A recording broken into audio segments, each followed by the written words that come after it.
Tilde, let's talk about online abuse, specifically online misogyny. I'm sure we're all familiar by now with the slew of articles which has come out in the last week, telling everyone how about half of online abuse and misogyny is actually perpetuated by women. And rather than doing what many others have done this week and simply stating, well, this has confirmed my preconceived notion and going on my merry way, I'm actually going to look through this paper in a reasonably in-depth fashion, and then we're going to cross-reference it with some other studies that we have from other places and see if we can start building a more comprehensive picture about what is actually going on when it comes to online abuse. So let's get ready for some glorious number crunching as a part of a delicious meta-analysis. Let's go.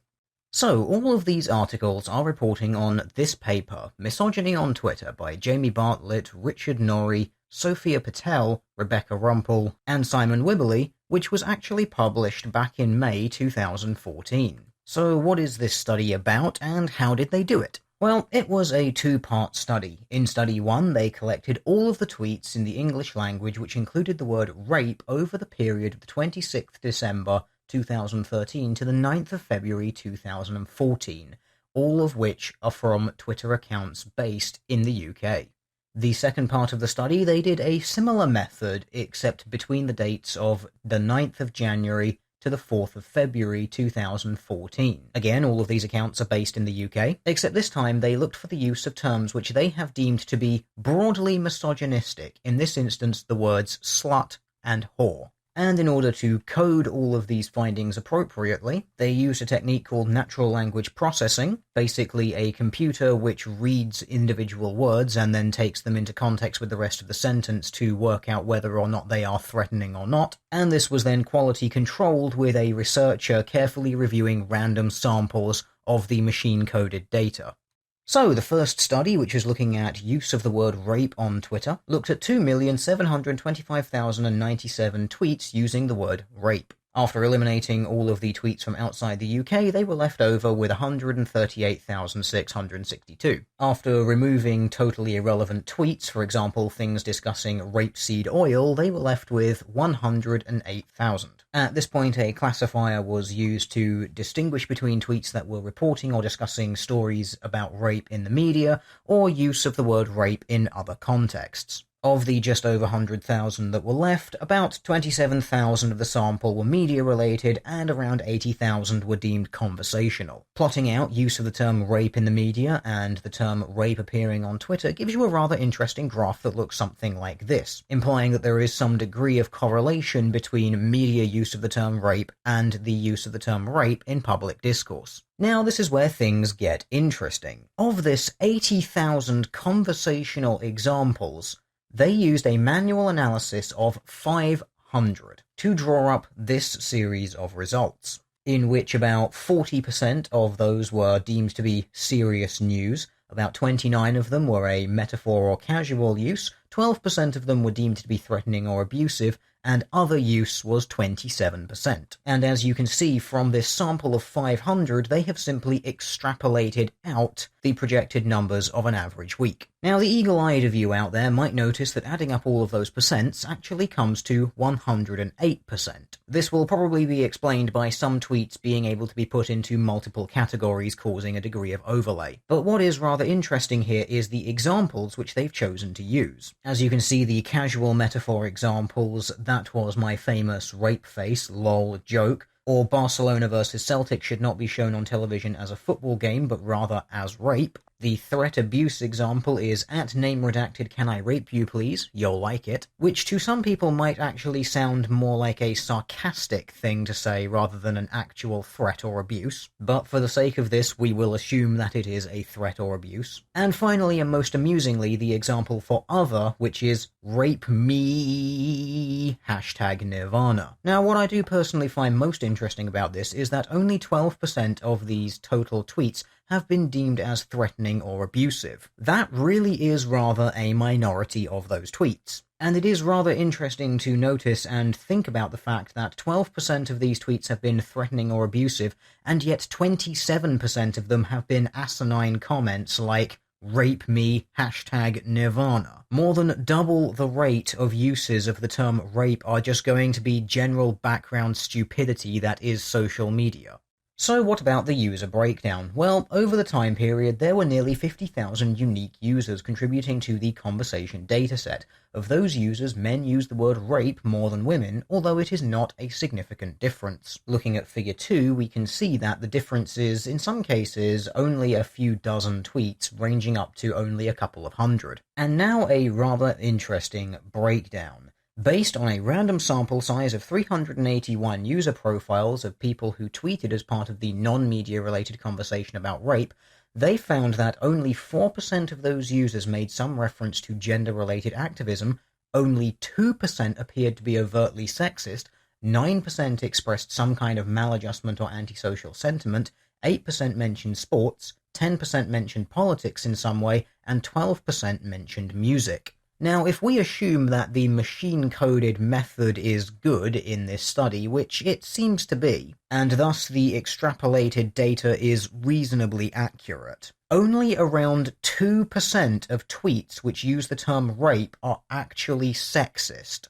Half the rate of people who are dealing with gender activism. That's presumably going to be people who are generally anti-sexism. Although given the state of some modern gender activists, I'm not so sure. But that is rather interesting. Only 2% of them are actually sexist. That really flies counter to the narrative that we constantly hear being pushed by various feminists and social justice warriors about how sexism is totally rampant in society. But what is really rather interesting here is a further analysis which they did on the people who did make reference to the word rape, specifically the frequency of those individuals. Now, I've corrected this graph in order to make it legible because, as you can see, the original Demos graph is basically unreadable because all of the data is writing over itself. But what this graph tells us is that 79% of users only tweeted the word rape once,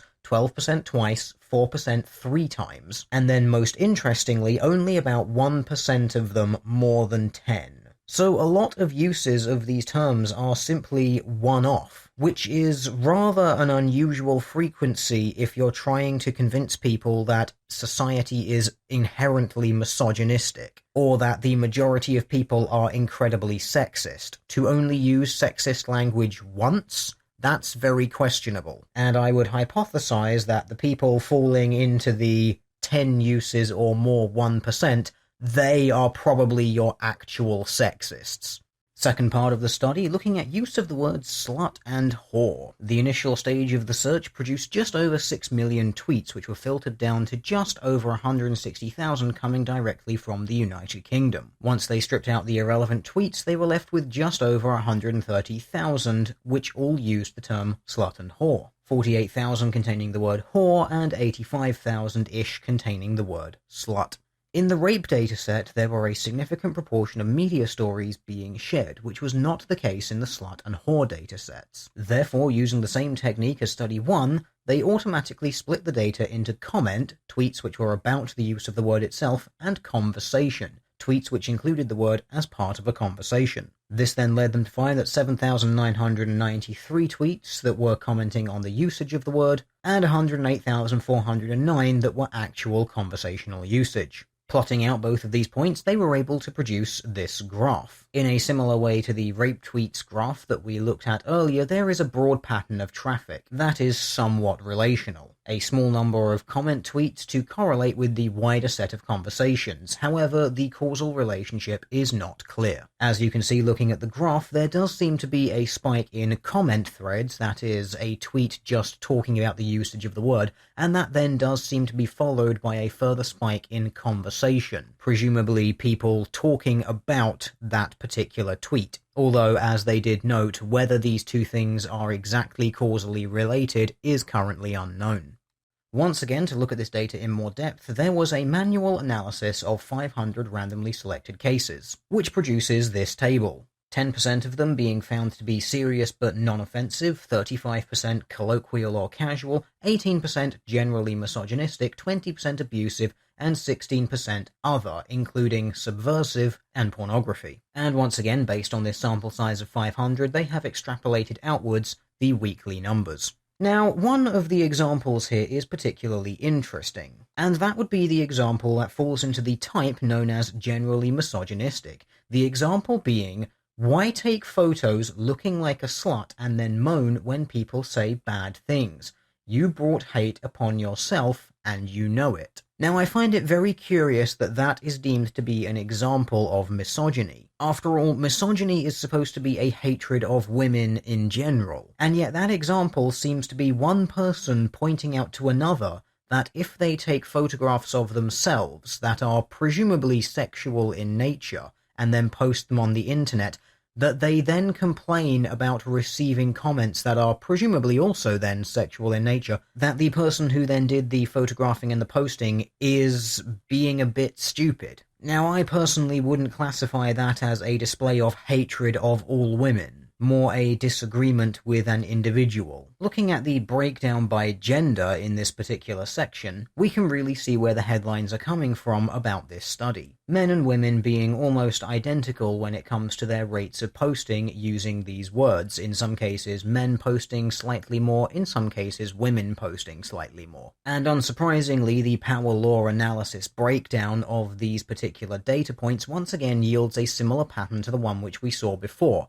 78% of people posting only once, and then a rapid drop-off. Again showing that a lot of individuals posting only once over a number of weeks, kind of again running counter to the narrative that everyone is sexist. There is a further section that looks at what drives some of the traffic, but it's not particularly relevant to what we're talking about in this video, but I will give it a very quick once-over. Basically, they looked at a couple of case studies, one being an example of an event that happened in the Celebrity Big Brother house, which is a popular television show in the UK, and apparently something sexual presumably happened between a couple of the Z-list celebrities that they have, which sparked some conversations about promiscuity in general, and a lot of references to this particular person drove, as you can see, quite a lot of traffic on one particular day. And the second case study looking at reporting of rape-related stories in the media via Twitter, and how this coincides with some high-profile celebrity rape trials. And as a result, they then look at how there is some correlation between media reporting on rape,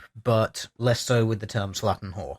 So, with all of that out of the way, the key points to take away are: between the 26th of December 2013 and the 9th of February 2014, there were around 100,000 instances of the word rape used in English from UK-based Twitter accounts, of which 12% appeared to be threatening. Women are almost as likely as men to use the terms slut and whore on Twitter. Not only are women using these words, they are directing them at each other, both casually and offensively. Women are increasingly more inclined to engage in discourses using the same language that has been and continues to be used as derogatory against them. Between the 9th of January and the 4th of February 2014, there were around 131 cases of slut and whore used in English from UK-based Twitter accounts, of which approximately 18% of them appear to be misogynistic. There was a high proportion of casual misogyny. Approximately 29% of the rape tweets appeared to use the term in a casual or metaphorical way, while approximately 35% of the slut and whore tweets appeared to use the term in a casual or metaphorical way. Whether or not you as a viewer actually agree with their definition of casual misogyny is up to you, but looking at their examples, I do find it slightly suspect. So that is the first and most recent Demos study out of the way. Now I'd like to look at a little bit of the pushback that it has received, and then we'll go on to look at some further studies that have been done around online abuse, and see if we can get a slightly more comprehensive picture built about what's going on. So apparently the misogynistic online abuse research claiming half is committed by women is flawed. That's according to Australia's RMIT research fellow specialising in feminist theory and gender inequality, Megan Tyler, who says that because Twitter users are a minimum age of 13, the figure included a high amount of online abuse slung between teenaged girls. In other studies that have focused specifically on people under 18, they have found a similar breakdown with girls and boys. Online abuse among teenage girls is quite high, she told ABC. So this is a feminist claiming that we need to disregard antisocial behavior perpetuated by girls because girls do not represent what the female population is like, apparently. And then we have a fantastic explanation from feminist and writer Clementine Ford, who has apparently been known to receive a copious amount of abuse on social media, said the research may be flawed because the account verification process has not been explained. She said it would be interesting to know how many of these accounts were verified to belong to actual women, claiming that many of the accounts that appear to be owned by women could actually be owned by men. Because as we all know, there is a massive group of men out there who just so happen to meticulously maintain an online appearance of being female just on the off chance that a research group is going to start analyzing tweets at some random time. Because that explanation doesn't make you sound like a tinfoil hat wearing crazy person. Women couldn't possibly dislike, disagree with, or abuse other women. It's all men using sock puppet accounts. The fact that this study finds that women perpetrate about half of online abuse shouldn't really come as very much of a surprise to anyone, considering the user demographics of Twitter. Bvolve, a social media analytics company, has actually looked at the demographics of Twitter and has found that women make up about 53% of all Twitter users. And this was one of the largest analytical views of the Twitter population, looking at more than 36 million Twitter profiles. So it should really come as no surprise to anyone that perpetration rates are fairly similar to population rates. But how does this new information from Demos fit into all of the other information that we currently have? Well, some Pew Research data from late 2014 has found that about 60% of people will not experience any sort of online harassment at all, with only about 40% actually experiencing anything. 22% receiving lesser forms, and about 18% receiving the more severe forms of online harassment. Young women in the ages of 18 to 24 are apparently the most vulnerable to sexual harassment and stalking behavior online. Although now it seems like the perpetrators of these antisocial behaviors is just as likely to be a woman as a man. What's important to note about these graphs here is that this is only 18 to 24-year-olds, and that when you factor in men and women on aggregate, men fare worse than women in 4 out of 6 categories of online harassment. Rather interestingly, this research of course features the breakdown of young female, but when compared to the general data around young people, you can see that anywhere from 18 to 29 years old are significantly more likely to experience anything online than older people, almost certainly owing to the fact that younger people spend more time online. Something interesting to note from the Pew research is that women are more likely to be harassed on social media, but men are more likely to be harassed during online gaming and in comment sections on websites. Cross-referencing this with the Demos study, we can see that even though women are more likely to receive things on social media, they are just as likely to cause them. However, what is most interesting about this is the aftermath of online harassment. Women are far more likely to be upset by online harassment than men, with most men finding it not upsetting at all or only a little upsetting, and while most women only find it a little upsetting or somewhat upsetting, women are disproportionately represented at the upper end of extremely upsetting, and underrepresented at the not at all upsetting end of things.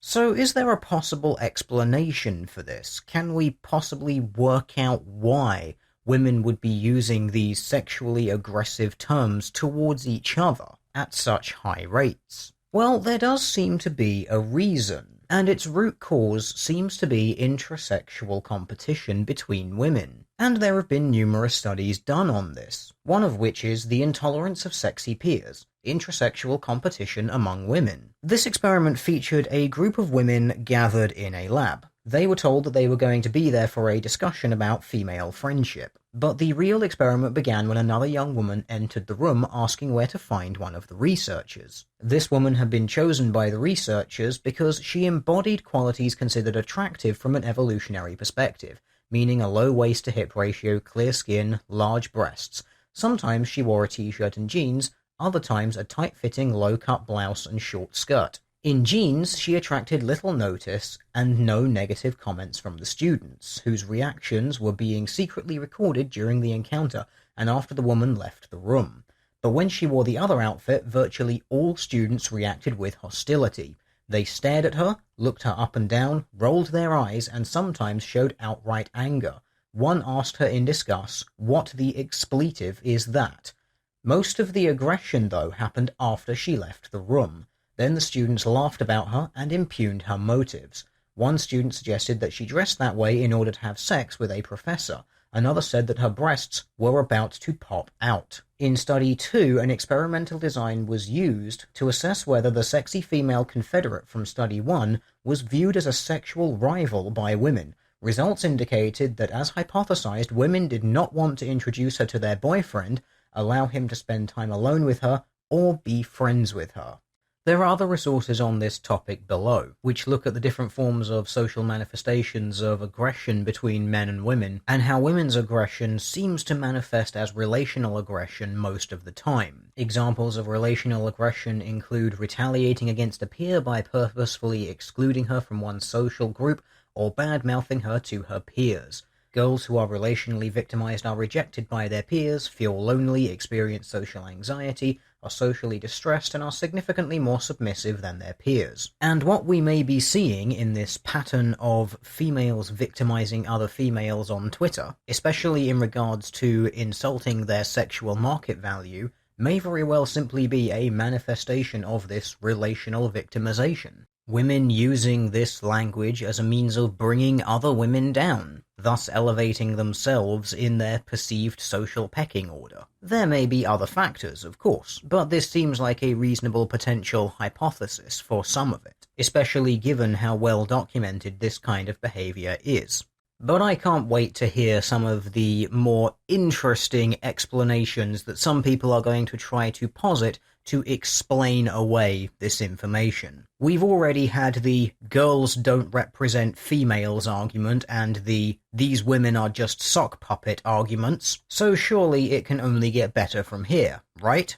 As a quick final wind down, because we're discussing online harassment, do you remember back in about August-September 2015, the Broadband Commission published for the United Nations a paper entitled Cyber Violence Against Women and Girls, a worldwide wake-up call. And there were numerous exposés done on this paper and how god-awful it was. In fact, you may remember that I had this to say about it. Fortunately, after numerous people analysed the UN paper and found it to be absolute garbage, poorly written with terrible citations, half of which were invalid either by virtue of being repetitions of earlier sources, totally blank, or a link to a local computer's hard drive, the UN decided to withdraw the report, promising that a revised and more accurate version of the report will be available within 2 weeks, but with a caveat that there is no definitive time frame. Which makes me wonder whether this is just code for, we're going to hope that everyone forgets about it so we don't have to put it back out there.